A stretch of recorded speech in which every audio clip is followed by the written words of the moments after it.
Assalamualaikum warahmatullahi wabarakatuh. Perkenalkan, saya Amira Fetrina, PP 1711021029. Pada kesempatan kali ini, saya akan membahas mengenai ethical leadership ataupun kemampuan etis. Nah, sebelum masuk ke pembahasan, materi yang akan saya jelaskan kali ini, yang pertama yaitu mengenai definisi kepemimpinan etis, syarat kepemimpinan etis, manfaat kepemimpinan etis dan budaya organisasi, mengelola konflik etis, pemimpin yang etis memberdayakan karyawan, komunikasi kepemimpinan yang etis, hubungan pemimpin pengikut dalam organisasi, gaya kepemimpinan mempengaruhi keputusan, dan modal radar. Nah, yang pertama yaitu mengenai kemampuan etis. Nah, apa sih yang dimaksud dengan kemampuan etis itu sendiri? Kepemimpinan adalah kemampuan atau otoritas untuk membimbing dan mengarahkan orang lain menuju satu tujuan. Kebanyakan orang setuju bahwa kepemimpinan yang efektif itu sangat penting bagi perusahaan. Keputusan etis ini adalah salah satu dimensi kepemimpinan. Perusahaan yang sukses berkembang berdasarkan kepemimpinan dan kemampuan kreatif dari pendirinya. Tanpa kemampuan kepemimpinan, pengusaha seperti Steve Jobs dari Apple, Bill Gates dari Microsoft, Sam Walton dari Walmart, dan Mark Zuckerberg dari Facebook, perusahaan-perusahaan paling sukses saat ini akan berkurang atau tidak ada sama sekali. Namun, pendiri yang kuat hanyalah salah satu bagian dari kesuksesan perusahaan. Kepemimpinan memiliki dampak signifikan pada pengambilan keputusan etis karena pemimpin memiliki kekuatan untuk memotivasi orang lain dan menegakkan norma, kebijakan, dan sudut pandang organisasi. Pemimpin sangat penting untuk mempengaruhi budaya perusahaan dan postur etika organisasi. Berikutnya yaitu mengenai syarat kepemimpinan etis. Nah, sementara pemimpin etis membutuhkan karakter yang baik, mereka juga membutuhkan keterampilan untuk memimpin dan membimbing orang lain. Keterampilan kepemimpinan etis berkembang melalui pelatihan, pengalaman, dan pembelajaran praktik, serta kepemimpinan terbaik selama bertahun-tahun. Nah, berikut adalah 7 kebiasaan pemimpin etis yang kuat antara lain, yaitu yang pertama, pemimpin yang beretika memiliki karakter pribadi yang kuat. Yang kedua, pemimpin yang beretika memiliki hasrat untuk melakukan yang benar. Yang ketiga, pemimpin yang beretika adalah proaktif. Yang keempat, pemimpin yang etis mempertimbangkan kepentingan semua pemangku kepentingan. Yang kelima, pemimpin yang beretika adalah panutan bagi nilai-nilai organisasi. Yang keenam, pemimpin yang etis, transparan, dan terlibat aktif dalam pengambilan keputusan. Dan yang terakhir, pemimpin etis mengambil pandangan holistik budaya etis perusahaan. Pemimpin etis tidak menunggu masalah etika muncul. Mereka mengantisipasi, merencanakan, dan bertindak proaktif untuk menghindari potensi dari krisis tersebut.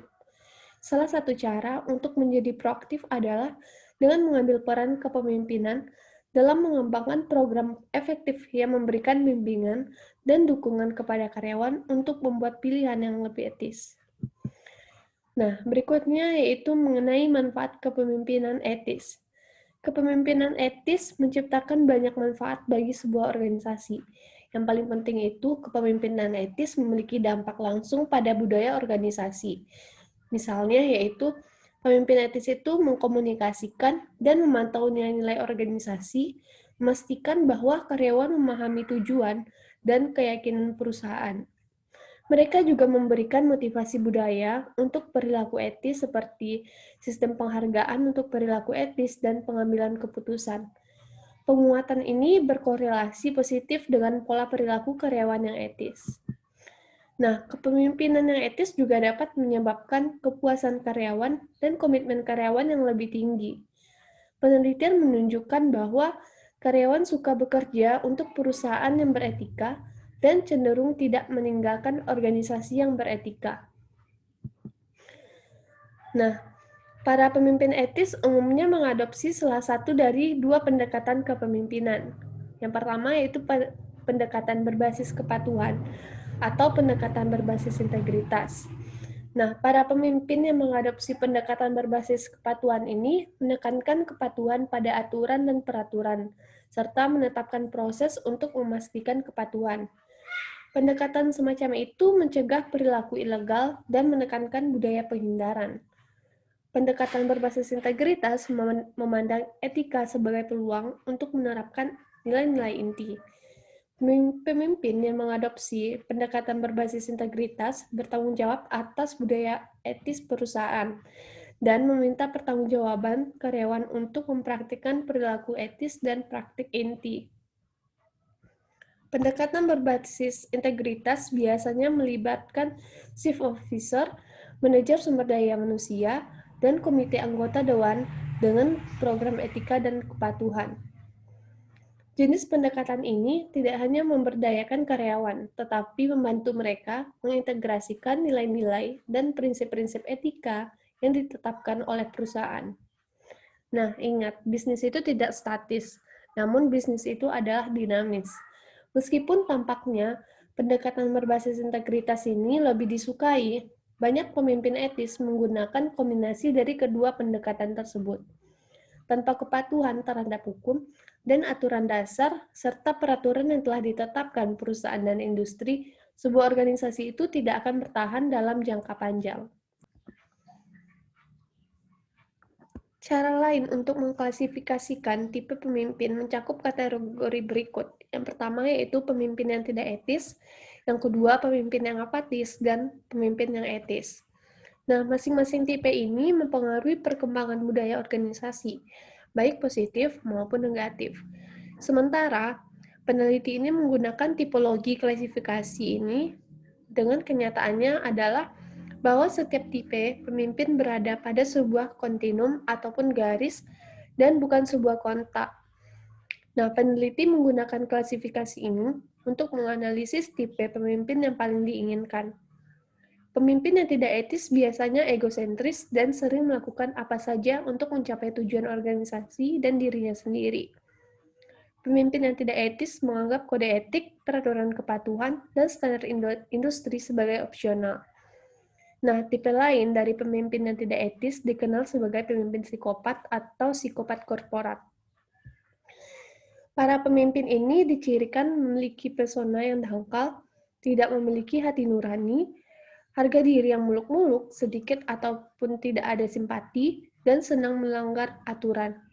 Nah, perusahaan dengan pemimpin seperti itu biasanya mengalami peningkatan dalam masalah seperti tingkat konflik yang meningkat, komitmen karyawan yang lebih rendah, kendala organisasi yang lebih tinggi, beban kerja yang lebih berat, tingkat pelatihan yang buruk, kepuasan kerja yang lebih rendah, dan peningkatan ketidakhadiran karyawan.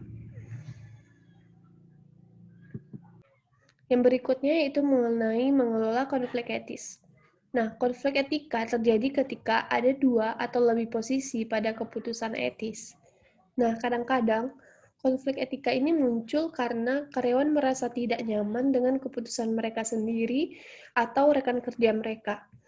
Salah satu manfaat dari konflik etika ini adalah membantu menunjukkan masalah etika. Pengambilan keputusan etika ini tidak terjadi kecuali masalah etika itu diidentifikasi dan perlu diselesaikan. Nah, berikut yaitu mengenai gaya manajemen konflik. Gaya ini didasarkan pada dua dimensi seperti ketegasan dan kooperatif. Ketegasan adalah bertindak demi kepentingan terbaik seseorang, sedangkan kooperatif berarti bekerja demi kepentingan terbaik orang lain. Nah, berikut merupakan tabel dari gaya manajemen konflik ini sendiri. Di kuadran kiri atas itu merupakan gaya manajemen konflik yang bersaing, di mana pemimpin yang memiliki gaya manajemen konflik bersaing ini sangat tegas dan tidak terlalu kooperatif. Pemimpin yang bersaing percaya pada kemenangan dengan biaya berapapun dan mengukur kesuksesan dengan seberapa banyak pihak lain kalah. Di kuadran kiri bawah adalah gaya manajemen konflik menghindari, di mana pemimpin dengan pendekatan ini tidak efektif karena mereka menghindari konflik dengan cara apapun, bahkan jika itu mengarah pada perilaku yang salah. Mereka tidak kooperatif dan tidak tegas. Bahkan jika mereka menyadari pelanggaran, mereka tidak memiliki keinginan untuk mengelolanya. Pemimpin yang mengadopsi gaya ini secara otomatis berasumsi bahwa konflik selalu tidak diinginkan. Sedangkan di kuadran kanan bawah itu adalah gaya akomodatif, manajemen konflik. Pemimpin yang mengadopsi gaya ini sangat kooperatif, tetapi tidak tegas. Individu dengan pendekatan konflik ini menyerah pada pihak lain, bahkan jika itu berarti mengorbankan kepentingan dan nilai-nilai mereka sendiri. Ketika seorang pemimpin mengakomodasi mereka yang terlibat dalam pelanggaran, hasilnya tidak menjadi bencana etika. Nah, di tengah itu adalah gaya manajemen konflik yang kompromistis, di mana pemimpin yang mengadopsi gaya manajemen ini berada di antara dimensi asertif dan kooperatif. Mereka percaya bahwa pendekatan terbaik untuk menyelesaikan konflik adalah masing-masing pihak ini memberikan sesuatu untuk mendapatkan sesuatu yang berharga. Pemimpin yang berkompromi masih dapat menerima bagian dari apa yang mereka inginkan, dan itu membuatnya berbeda dari gaya manajemen konflik yang akomodatif. Nah, gaya manajemen ini berguna dalam menyelesaikan dilema etika ketika solusi memiliki kelemahan. Sedangkan di kuadran kanan atas ini merupakan gaya kolaborasi manajemen konflik. Nah, gaya berkolaborasi ini adalah yang paling menguntungkan. Pemimpin yang mengadopsi gaya berkolaborasi untuk manajemen konflik adalah kooperatif dan tegas. Daripada langsung berkompromi, para pemimpin kolaboratif berkolaborasi dengan orang lain untuk menemukan cara kreatif untuk mendapatkan solusi yang bermanfaat. Nah, pemimpin yang kolaboratif ini ingin memenuhi kebutuhan pemangku kepentingan. Pemimpin dengan gaya kolaboratif fleksibel karena mereka bisa tegas dan kooperatif, tergantung pada situasinya. Mereka berhati-hati untuk memastikan mereka tidak menyalahgunakan kekuasaan mereka dan mempertimbangkan kebutuhan saingan mereka dalam konflik. Nah, karena gaya manajemen konflik kolaboratif paling selaras dengan kepemimpinan etis, maka peran pemimpin etis untuk mendorong, mencontoh, dan memfasilitasi kolaboratif.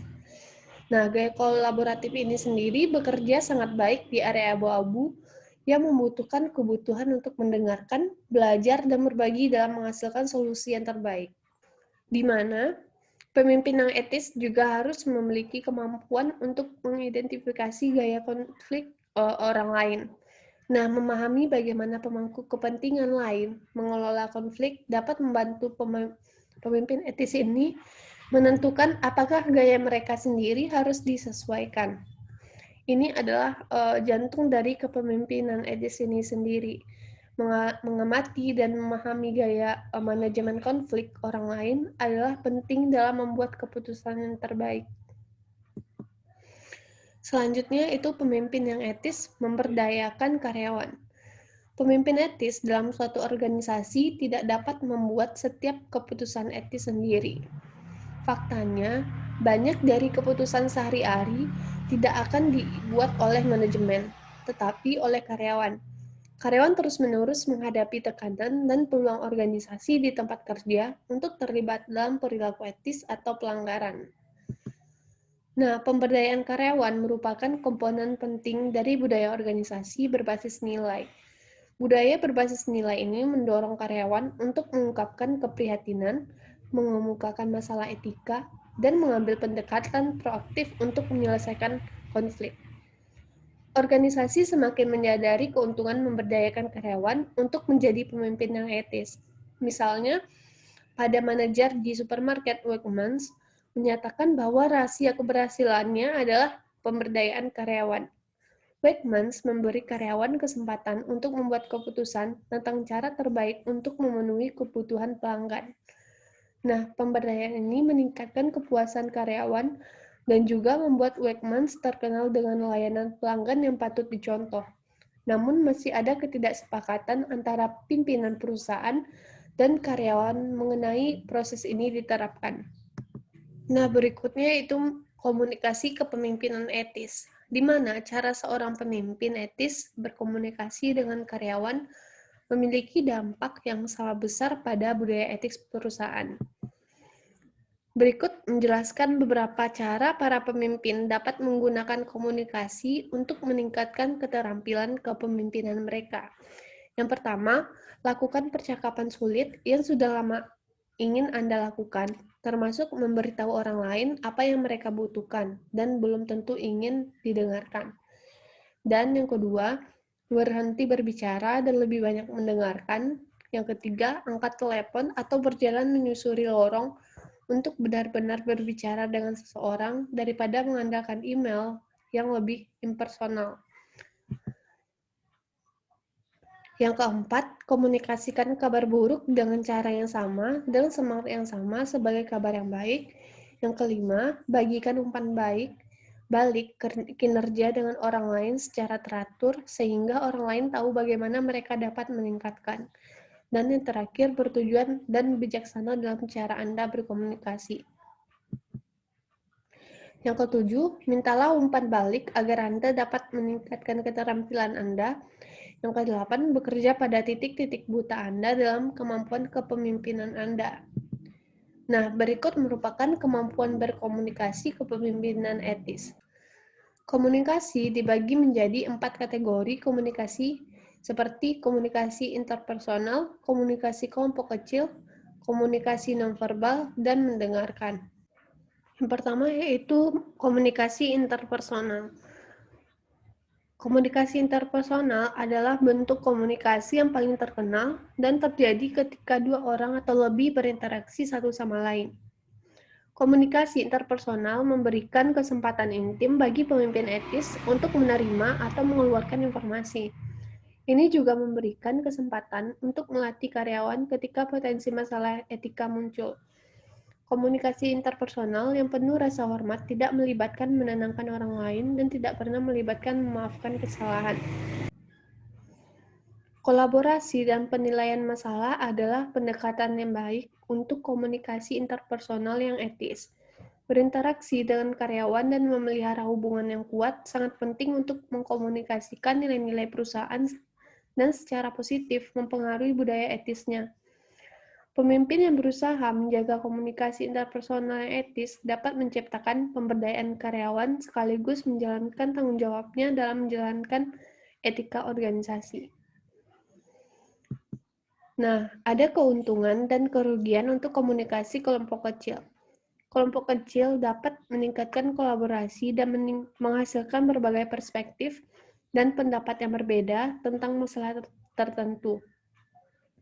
Namun, terlibat dalam pengambilan keputusan berulang ataupun rutin dapat menyebabkan kelompok kecil mengabaikan masalah etika tertentu.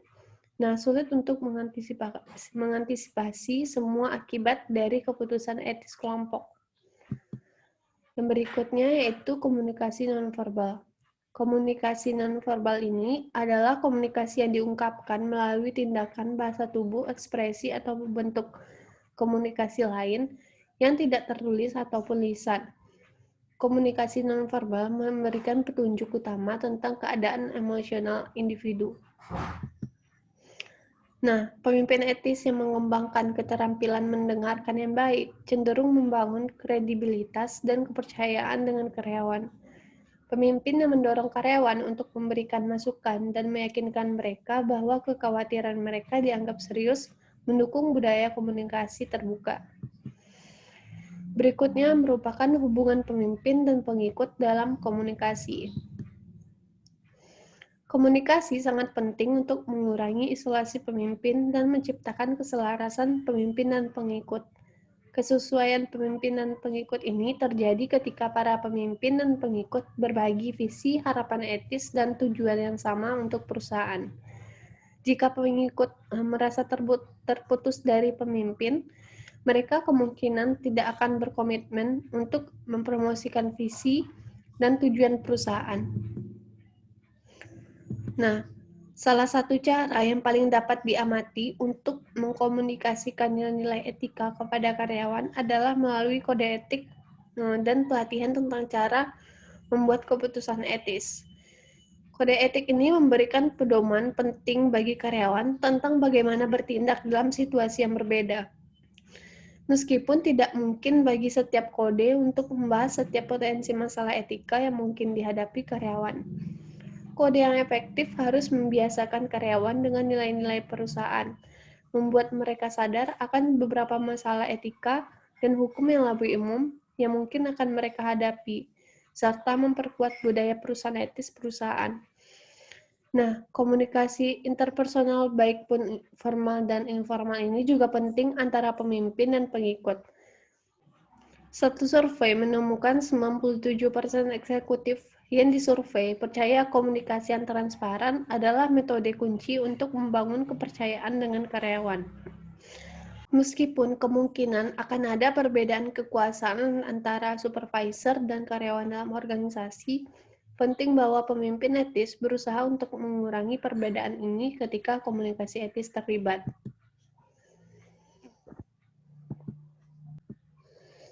Pemimpin yang etis harus bergerak di antara karyawan dan mendengarkan umpan balik dan kekhawatiran mereka. Inti dari interaksi ini adalah untuk menciptakan hubungan yang lebih menguntungkan dengan karyawan dan juga mengurangi perbedaan kekuasaan yang dirasakan antara kelompok-kelompok ini. Di sisi lain, ada perbedaan antara memiliki politik jabatan yang tinggi dan memiliki keterampilan politik yang baik. Keterampilan politik dapat digunakan untuk mempromosikan tujuan organisasi dan membantu daripada menghalangi karyawan lain. Seorang pemimpin etis memimpin karyawan melalui tantangan sambil menghindari politik kantor dengan mendistribusikan penghargaan secara adil dan mengkomunikasikan nilai-nilai perusahaan. Nah, umpan balik, sebagian besar itu perusahaan menyadari perlunya pemimpin organisasi untuk memberikan umpan balik kepada karyawannya. Umpan balik dapat terjadi melalui metode informal seperti percakapan sederhana atau melalui sistem yang lebih formal seperti evaluasi kinerja karyawan. Pemimpin yang etis memahami pentingnya umpan balik positif dan negatif bagi karyawan. Umpan balik negatif, meskipun terkadang sulit untuk disampaikan, penting untuk menginformasikan kelemahan karyawan dan memberikan cara yang konstruktif untuk memperbaikinya. Namun penting bagi para pemimpin untuk menyadari bahwa umpan balik positif sama pentingnya dengan umpan balik negatif. Pemimpin yang hanya memberikan umpan balik negatif dapat menimbulkan persepsi bahwa organisasi itu bercirikan kelemahan, yang pada gilirannya dapat menurunkan semangat kerja karyawan. Nah, umpan balik karyawan dapat dihasilkan dengan berbagai cara, termasuk wawancara, survei anonim, audit etika, dan situs web. Mendorong karyawan untuk memberikan umpan balik penting dalam membuat karyawan merasa terlibat dalam mengembangkan budaya perusahaan. Nah, berikut merupakan gaya kepemimpinan di mana mempengaruhi banyak aspek perilaku organisasi, termasuk penerimaan dan kepatuhan karyawan terhadap norma dan nilai organisasi. Gaya yang berfokus pada membangun nilai-nilai organisasi yang kuat di antara karyawan berkontribusi pada standar perilaku bersama. Tantangan bagi para pemimpin adalah mendapatkan kepercayaan dan komitmen dari anggota organisasi. Yang penting, jika pemimpin organisasi ini ingin mengarahkan perusahaan mereka menuju kesuksesan, para pemimpin yang diakui sebagai dapat dipercaya lebih cenderung dianggap sebagai pelayan etis. Nah, pemimpin yang etis ini membutuhkan pengetahuan dan pengalaman untuk membuat keputusan. Pemimpin etis yang kuat harus memiliki integritas moral yang tepat, dan integritas tersebut harus transparan. Nah, pemimpin yang cerdas secara emosional terampil dalam kesadaran diri, pengendalian diri, dan membangun hubungan. 6 gaya kepemimpinan yang berbasis kecerdasan emosional telah diidentifikasi oleh Daniel Goleman. Yang pertama, pemimpin yang memaksa menuntut kepatuhan sesaat dan berfokus pada pencapaian inisiatif dan pengendalian diri, meskipun gaya ini bisa sangat efektif selama masa krisis atau selama perputaran, sebaliknya menciptakan iklim negatif untuk kinerja organisasi. Yang kedua, pemimpin yang berwibawa dianggap sebagai salah satu gaya yang paling efektif yang mengilhami karyawan untuk mengikuti sebuah visi, memfasilitasi perubahan, dan menciptakan iklim kinerja yang sangat positif. Yang ketiga, pemimpin afiliatif menghargai orang, emosi mereka, dan kebutuhan mereka yang mengandalkan persahabatan dan kepercayaan untuk mempromosikan fleksibilitas, inovasi, dan pengambilan risiko. Yang keempat, pemimpin yang demokratis mengandalkan partisipasi dan kerja tim untuk mencapai keputusan kolaboratif. Yang kelima, pemimpin penentu kecepatan dapat menciptakan iklim negatif karena standar tinggi yang ditetapkan dan gaya ini bekerja paling baik untuk mencapai hasil cepat dari individu yang bermotivasi tinggi dengan menghargai pencapaian dan mengambil inisiatif. Yang keenam, pemimpin pembinaan membangun iklim positif dengan mengembangkan keterampilan untuk mendorong kesuksesan jangka panjang, mendelegasikan tanggung jawab, dan dengan terampil mengeluarkan tugas yang menantang. Nah, para pemimpin yang paling sukses tidak bergantung pada satu gaya, tetapi mengubah teknik mereka berdasarkan karakteristik situasi, di mana gaya yang berbeda efektif dalam mengembangkan budaya etis termasuk pada penilaian pemimpin terhadap risiko dan keinginan untuk mencapai iklim positif bagi kinerja perusahaan. Nah, berikut merupakan cara terbaik untuk menangani pelanggaran adalah dengan menghindarinya sepenuhnya. Namun, bahkan organisasi terbaik pun menderita risiko etika. Langkah pertama untuk mencegah kesalahan adalah mengenali area risiko etika perusahaan. Pemimpin etis harus menentukan masalah apa yang paling mungkin dihadapi perusahaan, sehingga kontrol dapat diterapkan untuk membatasi peluang pelanggaran. Nah, setelah mengidentifikasi area risiko etika, pemimpin etis harus mengembangkan kebijakan dan prosedur untuk mendeteksi dan menghindari kesalahan. Proses ini merupakan bagian penting dari manajemen risiko. Sementara perusahaan mungkin mengadopsi rencana manajemen risiko untuk menangani risiko ekonomi, pemasaran, teknologi, dan lingkungan, yang dimana mereka cenderung mempertimbangkan risiko etika sebagai area perhatian utama. Nah, discovery melibatkan pengungkapan area risiko etis secara proaktif yang dapat mengarahkan pada pelanggaran. Banyak manajer enggan untuk terlibat dalam proses ini karena mereka takut melakukannya akan mengungkap perilaku yang meragukan yang dapat menempatkan perusahaan pada posisi yang tidak menguntungkan. Namun, mengabaikan area risiko membuat lebih sulit untuk menyelesaikan masalah etika ketika itu benar-benar terjadi. Dua langkah terakhir dari proses terjadi ketika perusahaan dihadapkan dengan konflik etika ataupun dilema. Ketika masalah etika terdeteksi, seorang pemimpin harus berkomunikasi dengan karyawan, sehingga semua orang menyadari masalah tersebut, pentingnya dan kebutuhan untuk menyelesaikannya. Kode etik, pelatihan etika, dan hotline hanyalah beberapa cara para pemimpin dan karyawan berkomunikasi secara internal. Secara eksternal, para pemimpin juga harus menjawab kekhawatiran pemangku kepentingan dan meyakinkan mereka bahwa tindakan akan diambil untuk menyelesaikan masalah tersebut. Pemulihan melibatkan proses 4 langkah. Yang pertama, mengambil tindakan korektif. Yang kedua, memberikan kompensasi kepada pemangku kepentingan yang dirugikan oleh pelanggaran tersebut. Yang ketiga, menyatakan penyesalan atas kesalahan tersebut. Dan yang keempat, memperkuat reputasi perusahaan dengan pesan-pesan positif. Nah, dengan meningkatkan pengendalian internal perusahaan dan mengatasi kelemahan etika, perusahaan terkadang dapat bangkit dari bencana yang lebih kuat dari sebelumnya. Baiklah, sekian presentasi saya pada kesempatan kali ini. Apabila ada kesalahan, mohon dimaafkan. Wabillahi taufiq wal hidayah. Assalamualaikum warahmatullahi wabarakatuh.